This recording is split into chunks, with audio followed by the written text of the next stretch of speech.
Bueno, ahora sí empezamos. Mi nombre es Sabrina González, soy residente de segundo año de TESEBA y junto con mi compañera Florencia Herrera, residente de tercer año, vamos a hablarles un poco sobre lo que es el gigantismo hipofisario, el laboratorio, digamos, del gigantismo hipofisario a propósito de un caso clínico.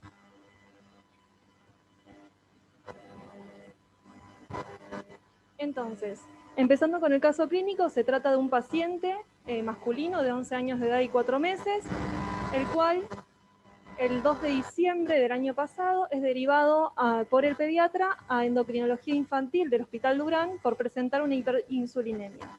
Y lo que hacen los médicos es evaluarlo por exceso de talla.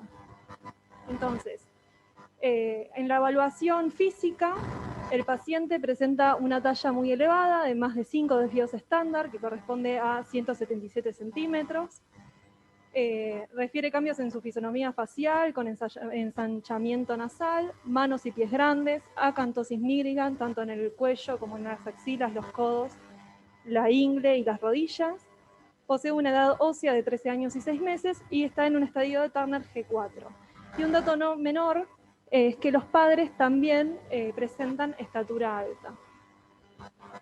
Entonces, el niño es derivado a endocrinología infantil y presenta dos antecedentes de laboratorio. Uno del 11 de septiembre del año pasado, donde se hizo el examen en el laboratorio Estambulian, y otro, digamos, el 22 de septiembre, que se lo realizó en el laboratorio de Milano.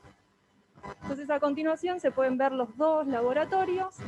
Y lo que les llama mucho la atención a los médicos es este valor de insulina muy elevado que presenta el paciente. Aparte, con respecto al laboratorio de Milano, les empieza a hacer un poco de ruido el tema de la testosterona y sobre todo el tema de la IGF-1 que está por encima del valor de referencia. ¿Sí? Si ven, el valor de referencia para la edad del niño es 2,97 y está mucho más elevado. Además, le realizan una prueba de tolerancia a la glucosa donde le miden la GH en distintos tiempos, la basal 30, 60, 90 y 120 minutos, la cual se puede decir que no inhibe a menos de 1 nanogramo mililitro. Entonces, el niño también presenta antecedentes de imágenes con lesión hipofisaria, ¿sí? Ahí se ven las imágenes, esta parte, digamos.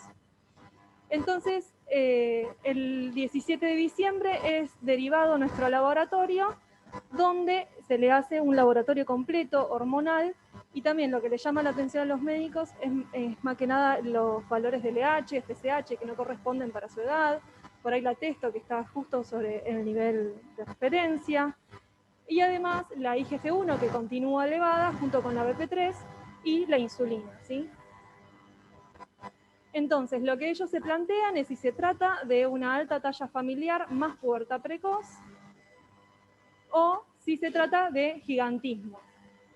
Entonces, brevemente, a modo de introducción, ¿qué es el gigantismo? Sabemos que es una afección rara ocasionada por la hipersecreción de la hormona de crecimiento durante la niñez y la adolescencia antes del cierre de las epífisis, que ocasiona un crecimiento lineal excesivo. Esto es importante porque después del cierre de las epífisis se trata ya de acromegalia y no de gigantismo.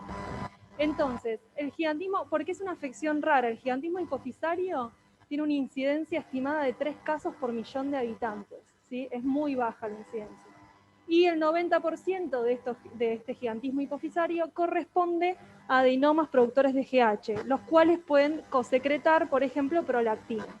Después, en mucho menor porcentaje, se puede tener gigantismo hipofisario a partir de MEN1 o carcinomas secretores de GH, adenomas hipofisarios ectópicos o el síndrome de McCune.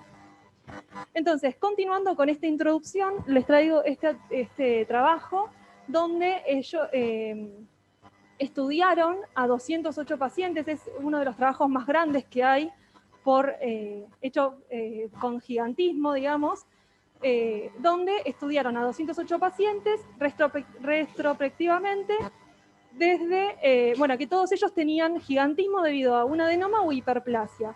Y este estudio se realizó entre el 2011 y el 2013 en el Departamento de Endocrinología en Bélgica. Entonces ellos planteaban un diagnóstico de gigantismo hipofisario el cual el paciente tenía que tener evidencia actual o previa de velocidad de crecimiento normal, progresiva y excesivamente rápida para la edad, con que sea... Perdón.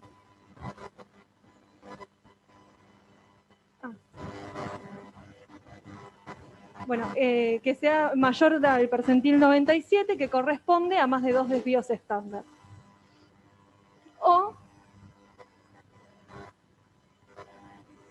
que tenga una altura o que alcance una altura final de más de 2 desvíos estándar por encima de la media de la población, que el IGF-1 y la GH se encuentren elevados y que tenga evidencias de imágenes de lesión hipofisaria.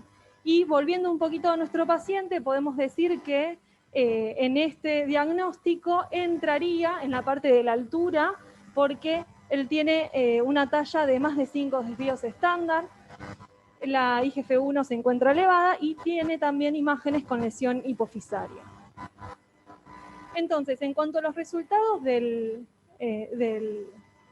trabajo, ellos, como les dije anteriormente, analizaron 208 pacientes. Lo importante es que el 78% de los pacientes son hombres, la mediana de la talla es de más de 3 desvíos estándar, la mediana de la edad al inicio del crecimiento rápido era de 13 años, las mujeres, digamos, empiezan con el crecimiento rápido un poco antes, una mediana de 11 años, con respecto a los hombres que tienen una mediana de 13 años. Lo que me pareció importante recalcar es que hubo una mediana de retraso de 5 años entre la aparición del primer síntoma y el diagnóstico del adenoma hipofisario. ¿Y por qué resalto esto? Porque en el caso de nuestro paciente, la realidad es que en poco tiempo ya pudo llegar a un diagnóstico.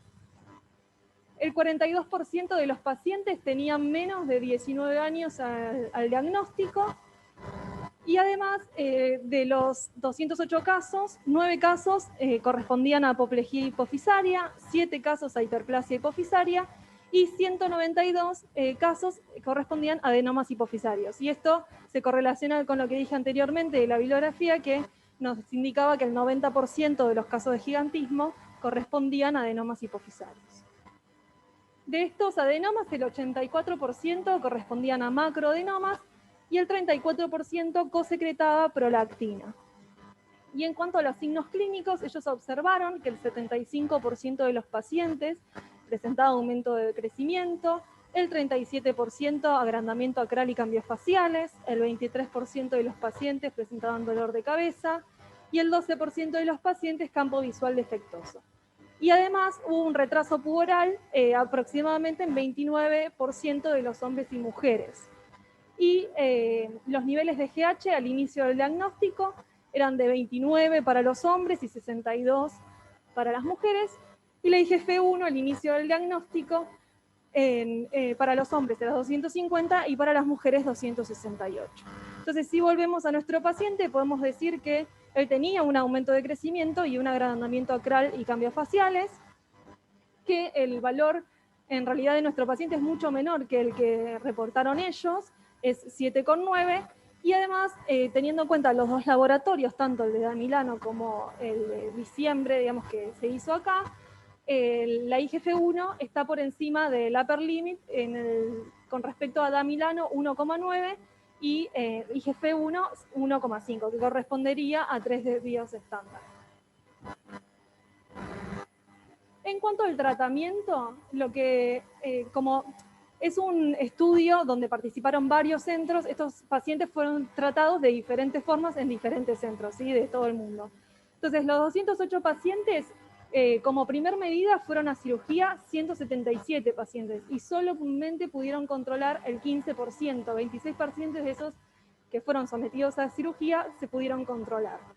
Muchos pacientes volvieron, 40 de esos pacientes volvieron a ser operados, de los cuales 3 solamente pudieron ser controlados, y además muchos de ellos tuvieron un tratamiento secundario con agonistas dopaminérgicos, con análogos de somatostatina o prednisolone, tantos individuales como combinados, y estaría acá, ¿no? 118 pacientes, del cual el 34% fue controlado. Y además, de los que no fueron directamente a cirugía, que fue un 58 pacientes, iniciaron la terapia medicamentosa, digamos, y solamente el 7% fue controlado.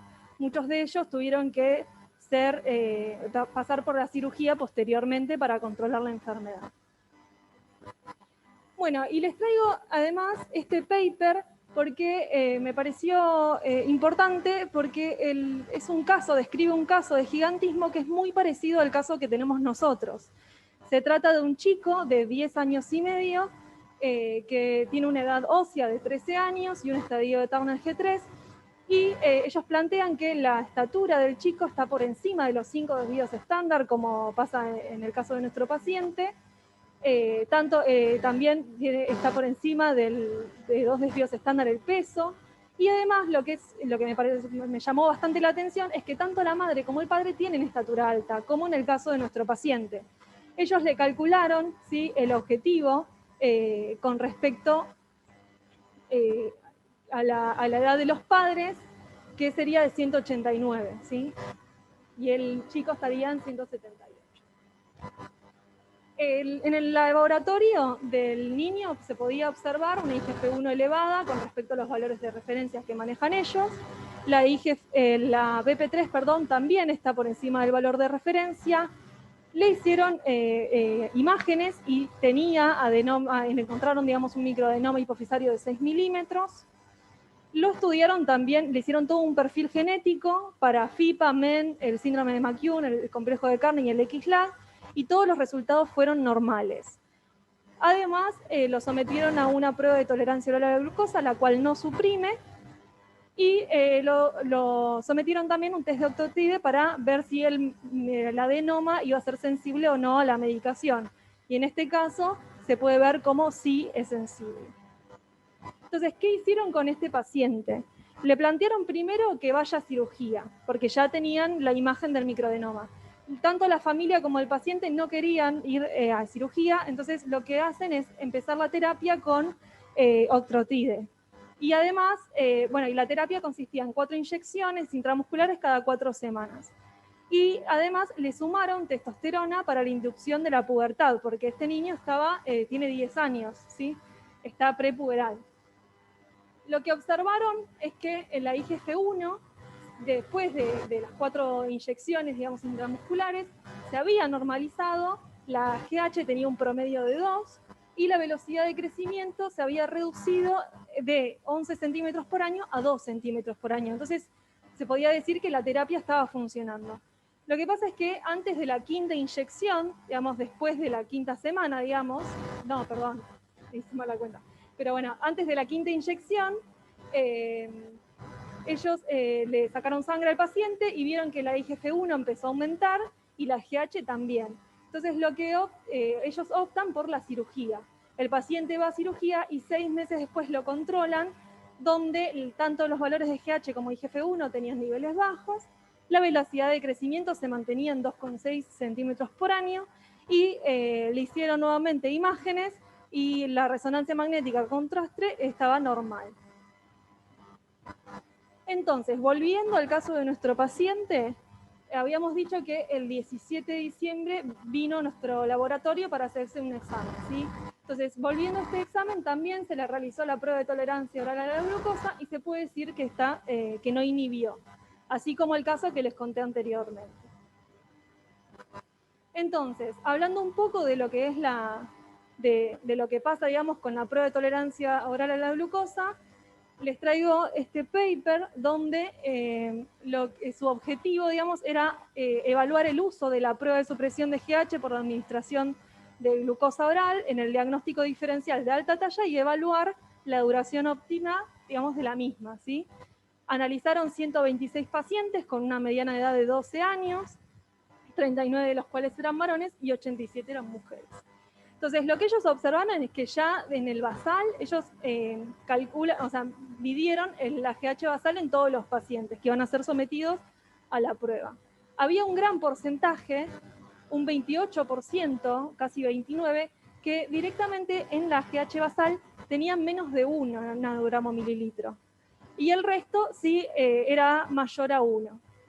Y además, luego de someterlos, digamos, ellos grafican la GH en función del tiempo ante la aplicación, o sea, dar la glucosa oral, y se observa cómo baja la GH hasta los 90 minutos y después empieza a aumentar, ¿sí? Y luego calculan, digamos, el número de pacientes en función del tiempo y evalúan en qué tiempo o sea, el número de pacientes llega a menos de 1 nanogramo mililitro, que es como se dice que la prueba, digamos, llega a la inhibición. Y el mayor porcentaje, este 0% corresponde a, digamos, este 28%, ¿sí? Y el mayor porcentaje, digamos, de los pacientes, en los 60 minutos después de la glucosa oral, alcanzaría menos de 1 nanogramo mililitro. Entonces, lo que ellos comparan, digamos, los pacientes supresores de los no supresores, ¿sí?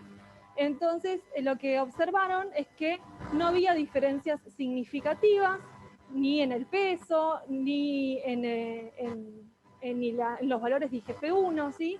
Y ellos dicen que la GH no logró suprimir en el 31% de los pacientes examinados y se comparan con bibliografía, con otros estudios, donde, por ejemplo, un estudio en los Países Bajos informó un aumento paradójico de GH después de la glucosa oral en 15 de 51 adolescentes con estatura alta, y un estudio muy chico en Francia, donde se analizaron 10 pacientes con alta talla, 2 de ellos no lograron suprimir.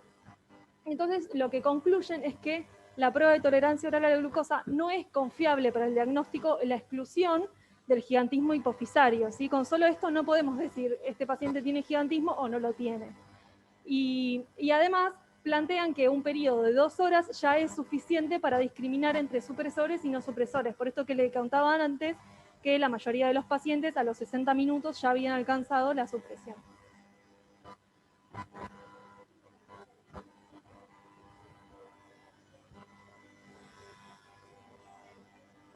Sí.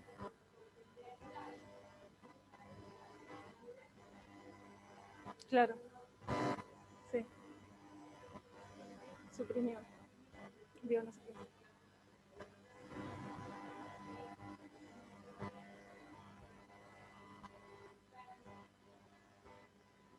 Claro.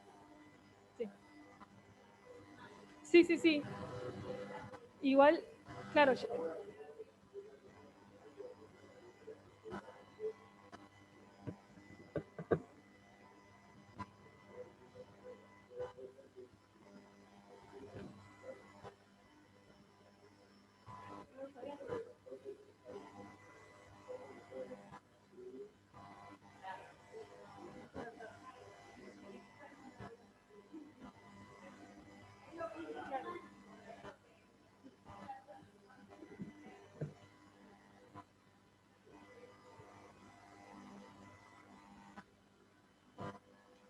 Bueno, y siguiendo con nuestro paciente, en enero, el 19 de enero, vuelve al laboratorio a hacerse un test de estímulo con TRH.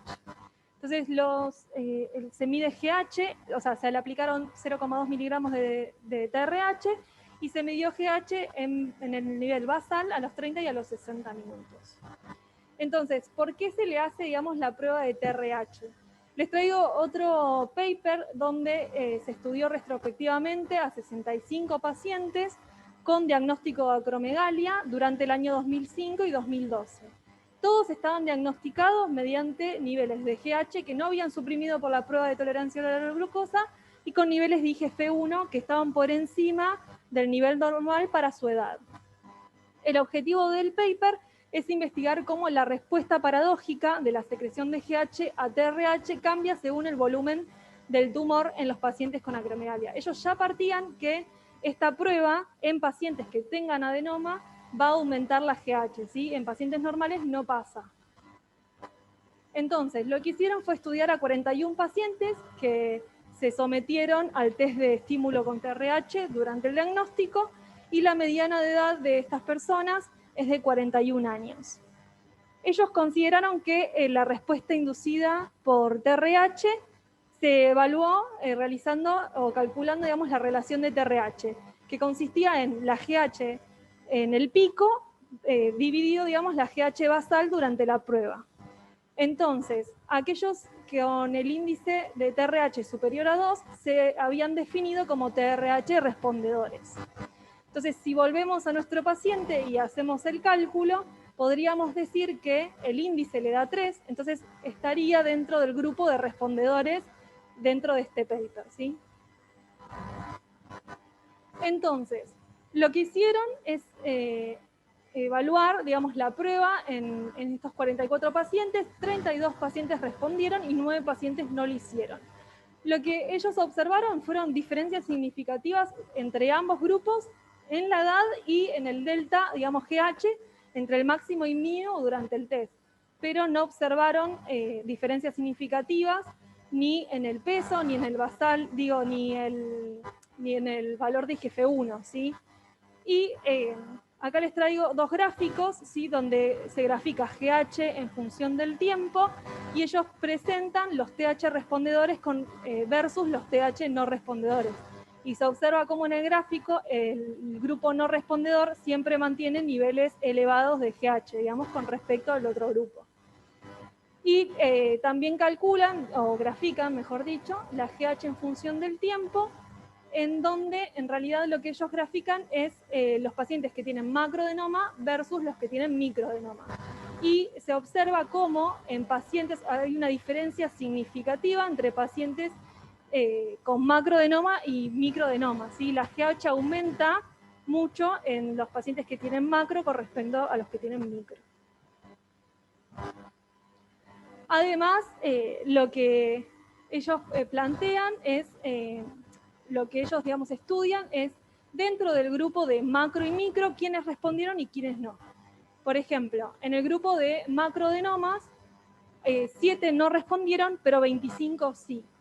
Y en el grupo de las personas que tenían microadenoma, era un total de 9 pacientes, de los cuales 7 respondieron y 2 no lo hicieron. Entonces, lo que plantean es que el BMI no mostró diferencias significativas en comparación al volumen tumoral. Los niveles basales de GH fueron significativamente más altos en aquellos pacientes con macroadenoma y los niveles de IGF-1 no mostraron ninguna diferencia significativa según el volumen tumoral. Y concluyen que el porcentaje de pacientes que no responden a la TRH fue relativamente similar entre los datos publicados en otros papers, digamos, en otra bibliografía, donde en la bibliografía se dice que el 27% de los pacientes no responden a la prueba y ellos obtuvieron un 22% que no lo hace, ¿sí? O sea, es relativamente comparable. Y que solo el 78% de los macroadenomas se clasifican como TRH respondedores. Esto me pareció importante, nuestro paciente es un respondedor, la verdad que junto, o sea, con la prueba de PTOG inhibe y esta prueba responde. Es como que, digamos, vamos en lo mejor. Claro, bien de libro, pero para que tengan en cuenta que hay un porcentaje de pacientes que no responden, ¿sí? Bueno, el 28 de enero vuelve al laboratorio para hacerse el test de inhibición de octreotide, ¿sí? Acá les muestro, se le aplicaron 0,1 miligramos de sandostatin y se midió GH a cada basal y cada 30 minutos.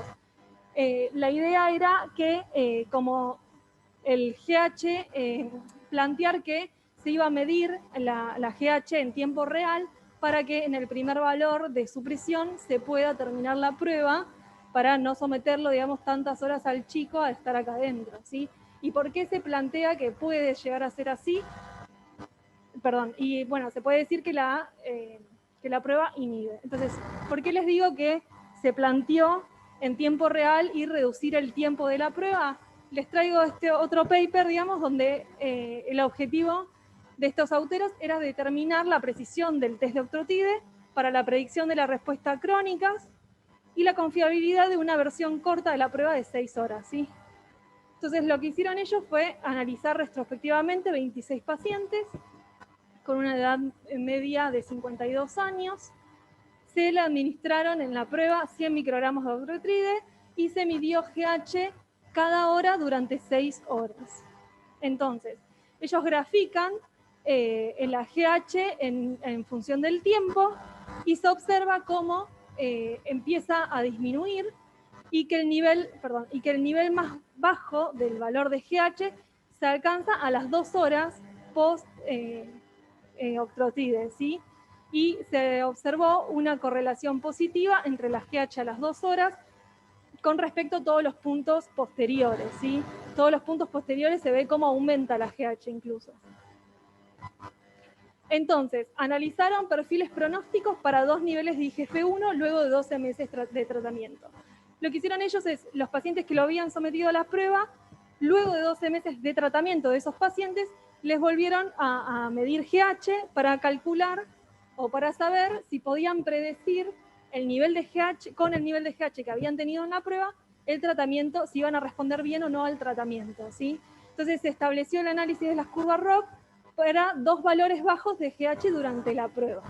Entonces, no se ve muy bien, pero en el primer gráfico, para una IGF-1 de menos de 2 desvíos estándar, que ellos consideran que es una buena respuesta, el mejor perfil pronóstico fue establecido por una GH de 3,6, con un valor predictivo positivo de un 33% y un 89% de valor predictivo negativo, con una sensibilidad del 75% y una especificidad del 58%.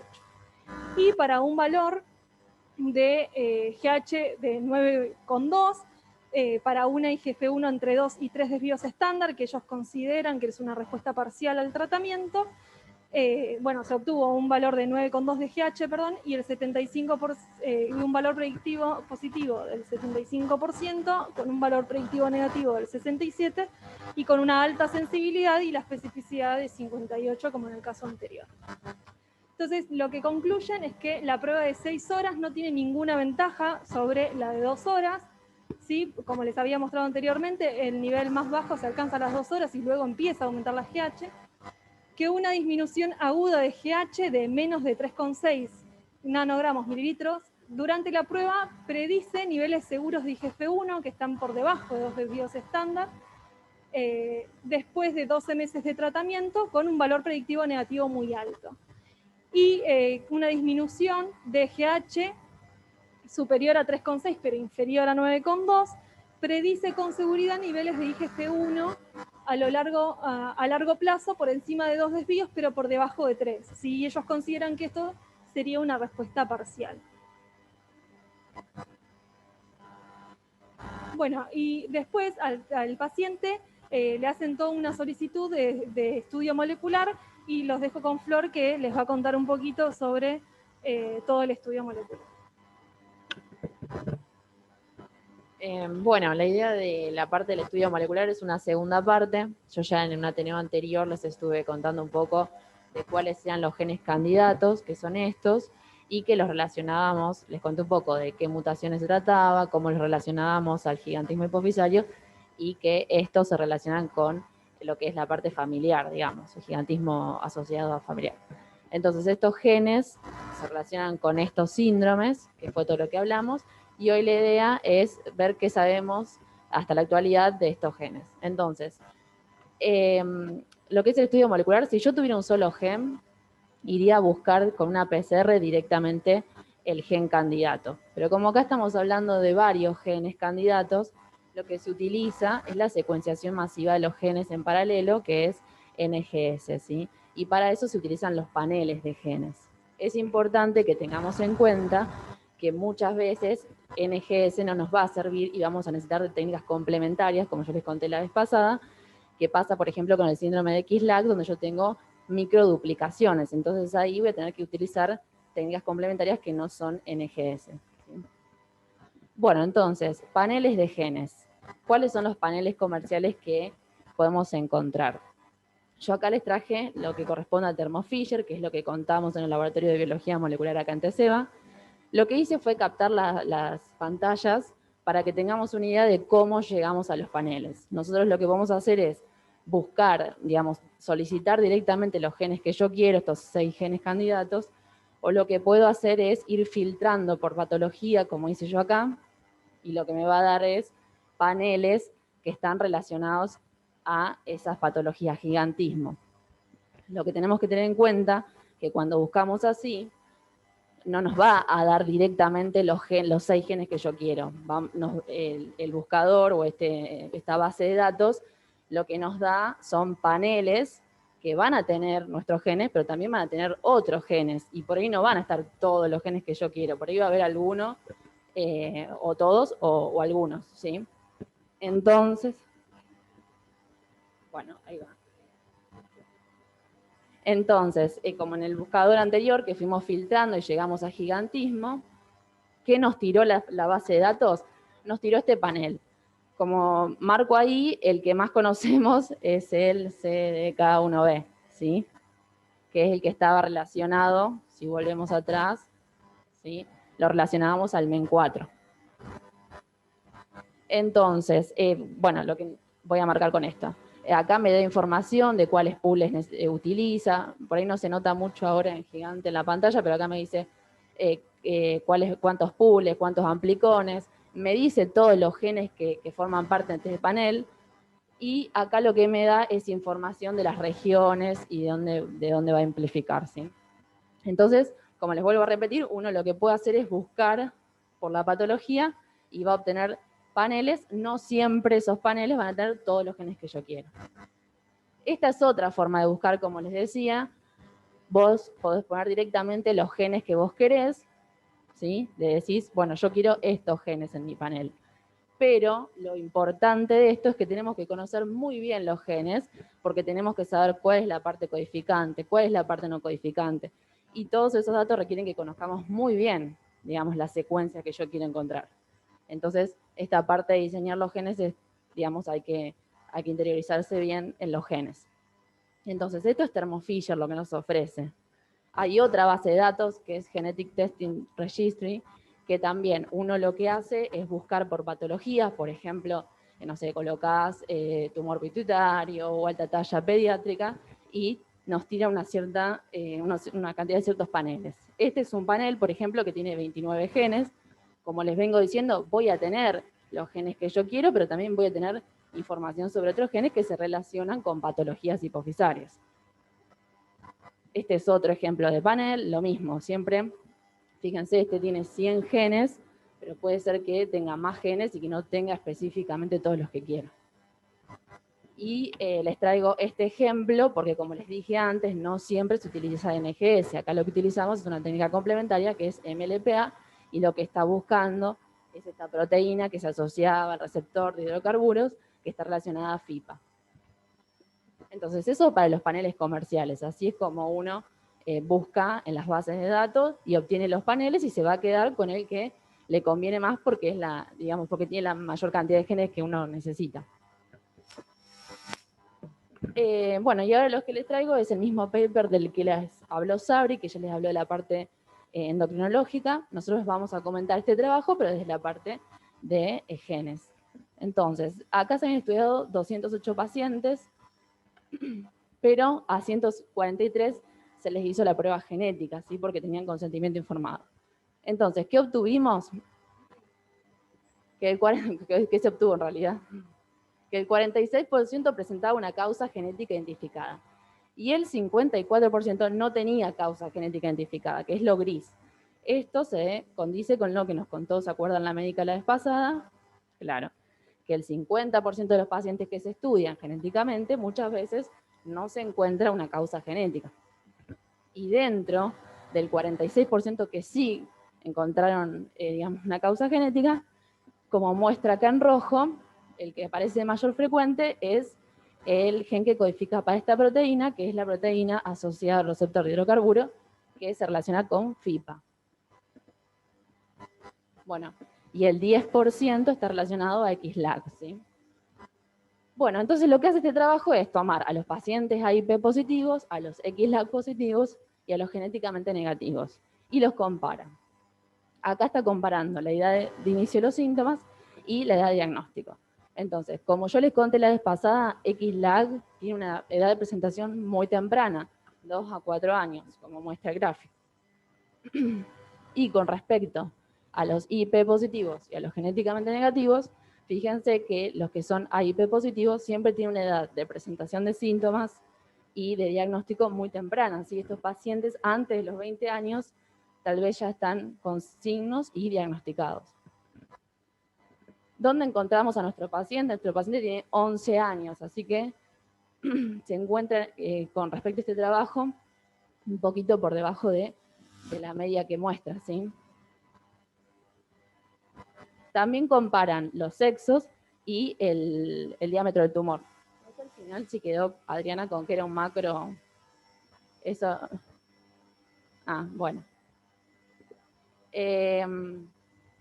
Y con respecto al sexo, los XLAC están relacionados, digamos, más cantidad de mujeres, y los AIP positivos lo presentan mayormente los hombres, ¿sí? Bueno, les traigo otro trabajo, digamos, partiendo de la base que AIP, que FIPA es lo más frecuente. Les traje este trabajo donde participó Adriana. Es un trabajo multicéntrico, todos esos países participaron, y se estudiaron 73 familias, de las cuales 11 presentaron mutación. Esta mutación que les traigo acá, en rojo, es la más frecuente que se encuentra en FIPA. En este trabajo, además de esa mutación, encontraron estas 9 mutaciones, ¿sí?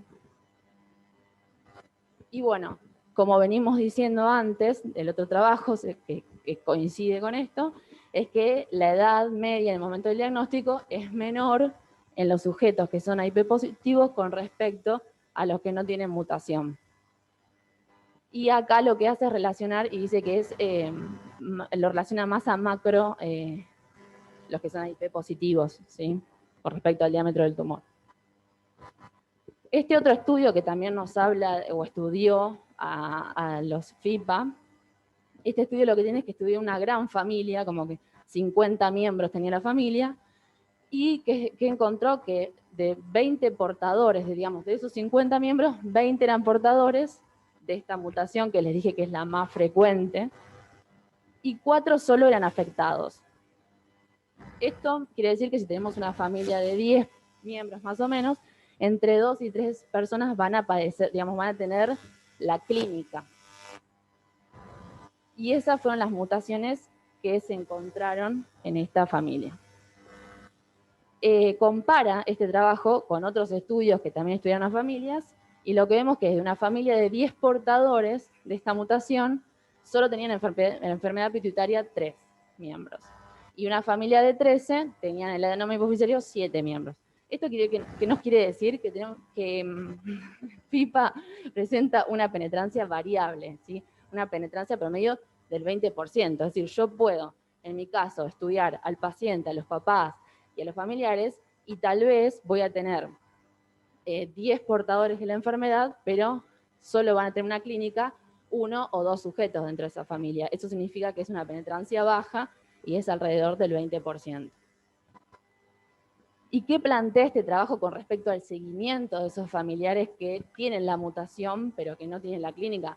Bueno, los individuos que tienen la mutación, lo que hay que hacer es seguirlos, hacerle la evaluación endocrina y las imágenes, ¿sí? Para hacer el seguimiento. Y lo que plantea es qué pasa con esos familiares que tienen 30 años o más, porque nosotros venimos diciendo que la edad de presentación de los síntomas y de el diagnóstico era una edad muy temprana. Antes de los 20 años ya se manifestaba. Entonces, lo que plantea este trabajo es, ¿tiene sentido cuando tengo un familiar de 30 a 40 años realizarle el seguimiento? Y con respecto a los que no tienen mutación, no van a tener, pues, digamos, el riesgo de desarrollar la enfermedad va a ser igual que el resto de la población. Y con respecto a XLAC, que era la otra mutación más frecuente, es una enfermedad muy rara, ¿sí? Lo que se ha descrito, este es un review, los que les traigo ahí, que solo 33 pacientes fueron diagnosticados hasta el momento con un estudio molecular. ¿Sí? Recuerden que este es un síndrome que se da a edades muy tempranas y que genera un gigantismo severo por esto de aparecer a edades muy tempranas. Y dentro de lo que son los hombres que heredan la duplicación, acá la penetrancia es del 100%. Aquellos que van a heredar de la madre la duplicación se van a ver afectados. Y como les mostré en el otro trabajo, ese gráfico de tortas que nos pintaba cuáles eran más frecuentes, coincide con este review, ¿sí? Que el 10% de los pacientes que tienen gigantismo hipofisario se deben a XLAC. Bueno, eso con respecto entonces a lo que sabemos más o menos hoy de estas mutaciones y de estos genes. Ahora Sari les va a contar cómo sigue este paciente. Bueno, el paciente volvió hoy al laboratorio, ¿sí? Entonces les traigo una tablita que compara, donde comparamos los valores que más nos interesan, digamos, con respecto al gigantismo, que sería el IGF-1, el BP3, la GH y la insulina, porque el paciente tenía hiperinsulinemia. Entonces se ve cómo en diciembre y en febrero el nivel de IGF-1 fue aumentando. Estos valores que tenemos hoy son post cirugía. ¿Sí? Hace un mes que el chico pasó por la cirugía, donde le extirparon, digamos, el tumor, y se observa cómo la IGF-1 bajó, digamos, un poco con respecto a los niveles anteriores, ¿sí? Sigue estando por encima del valor de referencia, pero está mucho más bajo. En cuanto a la BP3 también disminuye, la GH disminuye abruptamente, ¿sí? Está en 0,4, partiendo de casi 8, ¿sí? Como se ve en el gráfico. Y la insulina, que bajó, ¿sí? De 54 y, si se acuerdan, en septiembre tenía 100 o más de 100 de insulina, bajó, digamos, bastante después de la cirugía. Y lo que explicaba la doctora Gittelman es que a ella le interesa mucho el tema del nivel de insulina, que es lo primero que se modifica, la GH también, que es lo primero que se modifica después de la cirugía, pero que el nivel de IGF-1 en realidad tarda más en bajar, y ellos lo que plantean es que lo mejor es hacerle el seguimiento, digamos, a un nuevo laboratorio después de 3 meses de la cirugía, que es como estudiaron, si se acuerdan, al paper que yo les traje, que era un caso muy similar al que tenemos nosotros. Lo estudiaron después de 3 meses, tanto de la cirugía como de la medicación, porque es lo mejor, digamos, para ver el cambio en la IGF-1. Entonces, con esto, digamos, terminaríamos el Ateneo con este valor nuevo de hace un rato, hemos recién salido del horno. Y esta sería la bibliografía que estuvimos leyendo con Flor. Y bueno, muchas gracias.